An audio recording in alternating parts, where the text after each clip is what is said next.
Is success the balance of your bank account? Is success sales? Is success revenue? Is success materialistic items? The house, the car, the nice clothes, the in-ground swimming pool? Or is success the progressive realization of a worthy ideal? Oxford defines success as the accomplishment or the aim of a purpose. They also define it as the attainment of fame and wealth and societal status. I believe success is about problem solving, time freedom, fulfillment. Success for me is feeling fulfilled. And that's primarily what we're going to talk about today.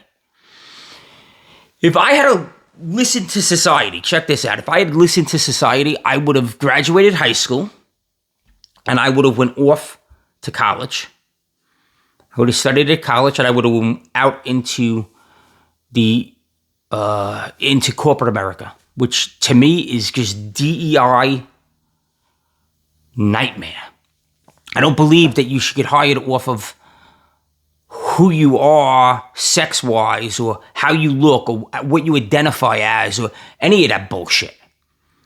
I believe you get hired off of the skill set and the value you bring to the marketplace. And that's it. But that's another story. Thank God I didn't go down the corporate because I would have absolutely been miserable in the corporate world.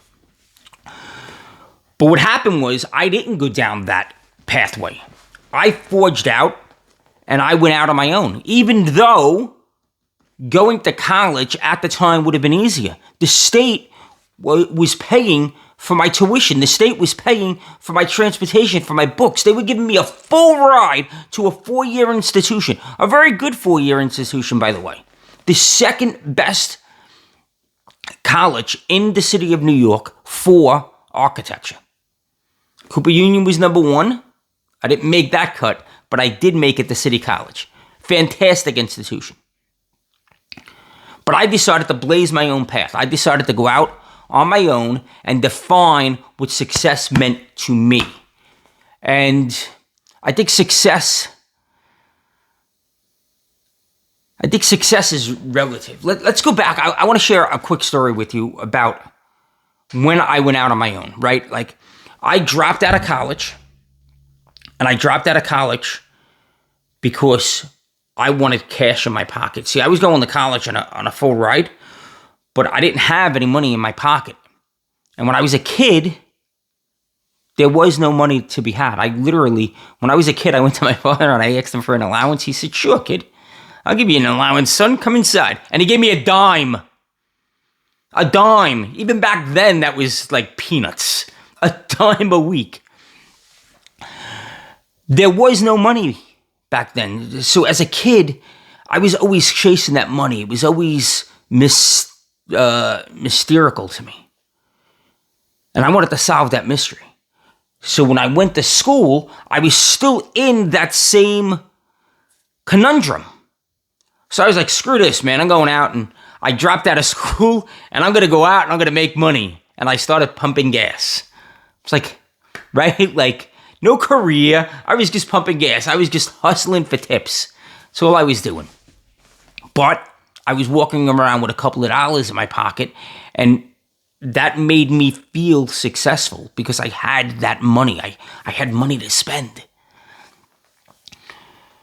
When I dropped out of college, though, I was pumping gas. I had to kind of get my life together and do bigger and better things, right? Like you can't make a life out of pumping gas. There's nothing wrong with that, but you can't make a career out of it. So I went to the police department, and this is a really good story because I had a huge impact on a family on Thanksgiving of all times. It was at Thanksgiving. I was working Thanksgiving night. I went to work 3:30 in the afternoon, and probably about 3:45-ish or so, I get a call, and the call's for a lady that passed out. And it's on Consigliere, right off of Graham Avenue, Consigliere. It probably took me 3 months. I was assigned to that precinct for about 3 months before I could say Consigliere. But it was on Consigliere, right off of Graham Avenue. We responded, and it turns out that it's not just somebody that passed out, but it's grandma at the dinner table that had a heart attack. Now, back then, the police department wasn't required to do CPR. And all we were required to do was call for the ambulance. Yeah, this is confirmed. Get the bus here immediately. Put a rush on the bus, Central. And that's what we did. But because of my prior training, my training as a EMT, I was comfortable doing CPR. And I immediately went into that role. And I immediately started doing CPR on this individual as the 20-year guy looked at me like I was out of my mind. But I was pumping away. She gets carted off to the hospital. I never know what happens to her. I don't know if she lived or she died. But I take solace in knowing that I brought that family a little bit of calmness. And I know I brought them a little bit of calmness and a little bit of peace. Because if she did end up passing away, her family knows that they did everything possible for her. And believe me when I tell you, that brings an immense amount of peace over you. I will eventually share a story with you about when my father passed away and the peace I got through that.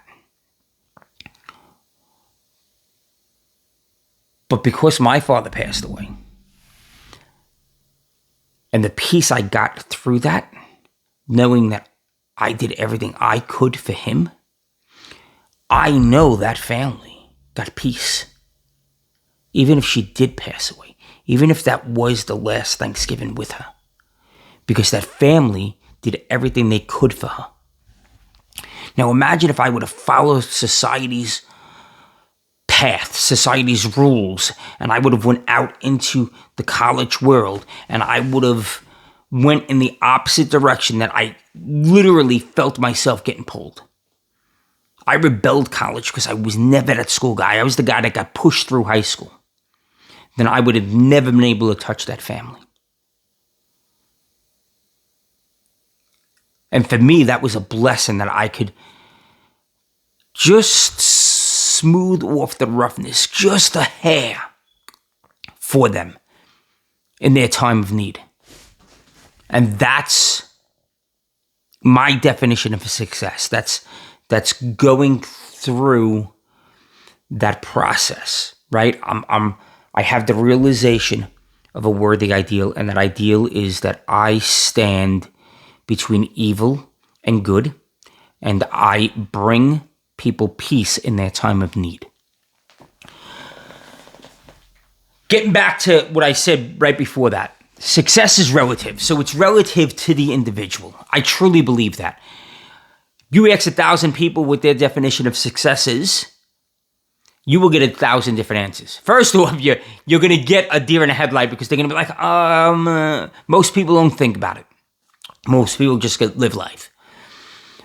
But when you push them for their definition, everybody's going to have a different definition. And the people that I talk to, when I first ask them that question, a large portion of them lean towards, it's about money and net worth and buying the house and having the big house, the white picket fence and the family. And I think success goes much deeper than that.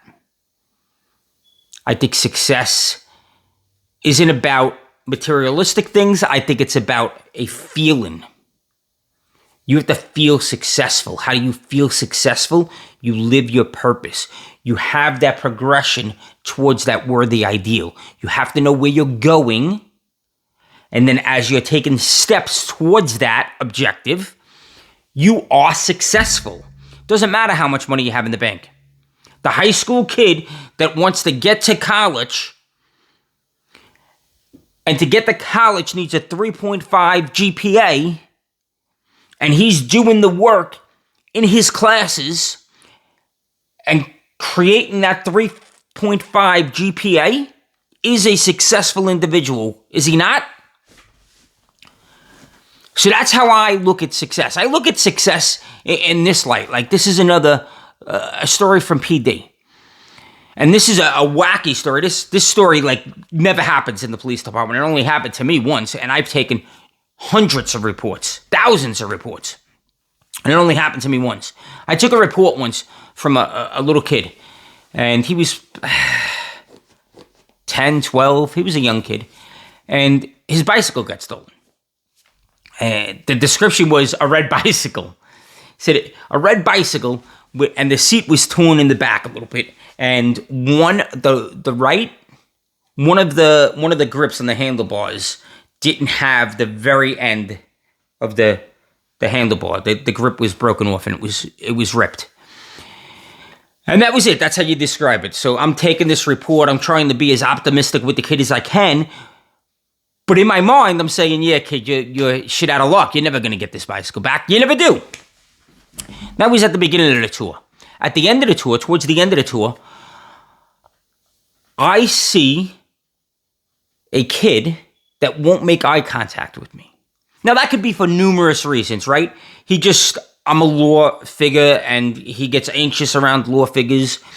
It could be because he thought he crossed the street the wrong way, or the bike is on the sidewalk. It could be dozens and dozens of reasons. But I walk over to him, right? Like, that's my spidey sense. My spidey sense is now going off. I just walk over to him, introduce myself. How you doing? What are you up to today? And you could see how nervous the kid is. And I start paying attention to the bicycle.